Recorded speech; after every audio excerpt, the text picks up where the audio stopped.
Let's go over Magneto's second chapter, The Battle Within. Magneto hovered above Krakoa. He had lived through more than enough wars, but as he gazed upon his mutant home below, he could barely understand the horrors unfolding on his sovereign soil. It's not like he hadn't seen this coming. When Emma Frost raised her idea of reviving the Hellfire Gala, Magneto immediately voiced his reservations. He feared an unknown force would take advantage of his people's hospitality.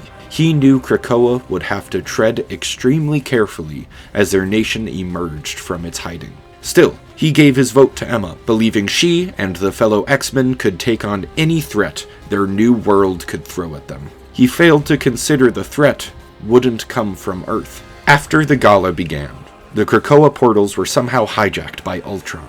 As Magneto listened to the mechanical madman's rant, he gathered that this version of Ultron was built on Earth decades ago, but had been banished to the stars by the Avengers. Now, something has summoned Ultron back, and he was going to assimilate Earth into his growing cosmic empire.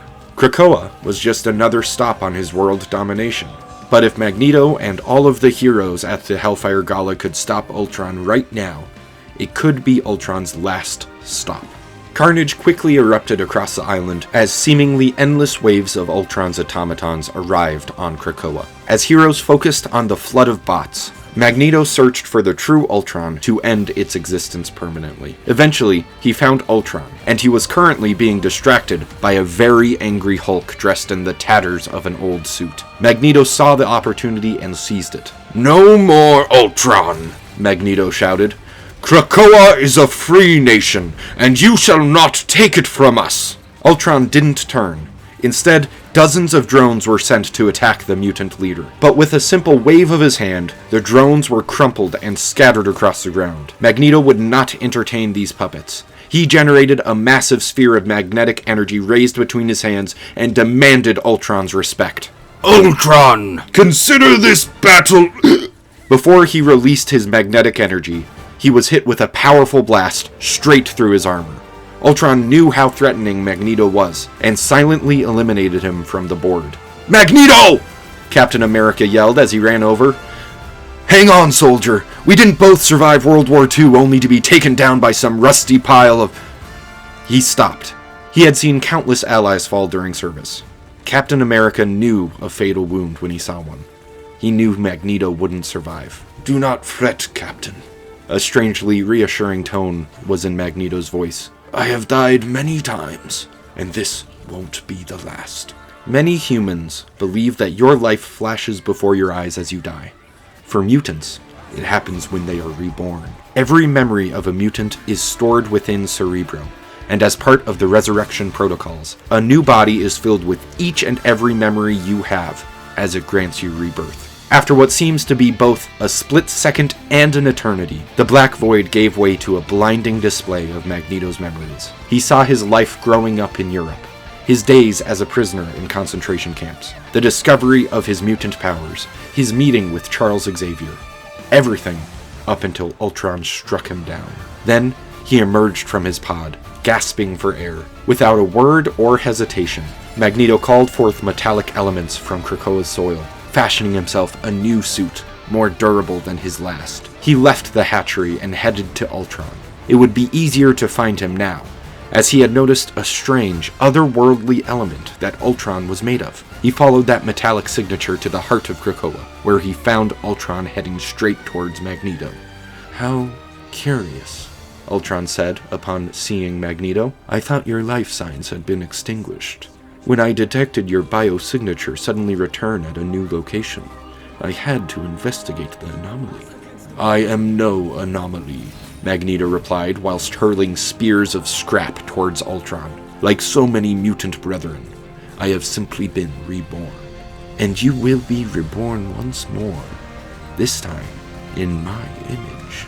Magneto formed an enormous metal shield expecting a physical attack, but this time, Ultron released a cloud of nanobots that swiftly went around the shield and inside the mutant's head. Magneto had already inhaled thousands of the microscopic machines before he thought to create an electromagnetic aura around his body that would repel them. Mere moments later, Magneto could hear Ultron's voice buzzing inside his head. Could this be? Do you truly have a machine capable of resurrection? A way of growing new bodies and downloading your consciousness into them? I simply must give it a test run.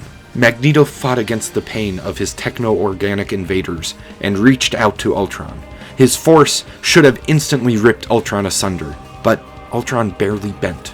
The virus you are infected with prevents you from harming me, but even if you could, your powers would have little effect. My current form is forged of Mysterium. I found it nearly immune to this planet's basic laws of nature and physics. Still, as impressive as it is, I can't help but wonder what my next body will be capable of. I have a feeling that we will find out soon enough. Ultron departed, heading toward the cradle where Cerebro is stored. Magneto tried to chase him, but he found himself in a new war with his very own body. The machines in his bloodstream were replicating and seizing control. They contained almost no trace of magnetic metals, which meant he couldn't expel them from his body, a body they were very quickly claiming with each passing second. For a moment, he considered using his powers to impale himself, be born again. But if Ultron managed to get Cerebro, it could disrupt the resurrection protocols, and it would be his final death. Instead, Magneto forged ahead, struggling to make his way out of the jungles of Krakoa. Eventually, he found himself at the statue of Charles Xavier, the founder of the X-Men and a driving force in the creation of Krakoa. He saw a reflection in the base of the statue. Nearly half of his own body was converted to tech. He gazed up at his friend and thought back to the years he spent fighting and working with Charles. Charles, Magneto struggled to speak. Is this how the dream dies? No. A familiar voice responded inside Magneto's mind. Not like this. Not today. Was Magneto hallucinating? Reliving a memory? Or was he actually communicating with his long-lost friend? It didn't matter. Hearing Charles's voice gave him the strength he needed to turn the tide of battle within himself. Magneto couldn't take control of the nanobots that flooded his bloodstream, but he could control his bloodstream thanks to the iron in his hemoglobin. If he could consciously slow his blood flow, he could halt the virus's advance. He focused all his power inward, and within moments, he could feel the pain beginning to cease, and the control of his body returning. Not like this, Ultron, Magneto said, echoing the words of his oldest ally as he returned to his feet. Not today. Thank you for watching. I hope you enjoyed. Magneto is one of my favorite characters from the comics, and so far I've been very impressed with what they've done with the new Magneto in the Marvel Rivals universe. Well, have a wonderful day, or morning, or evening, or night, or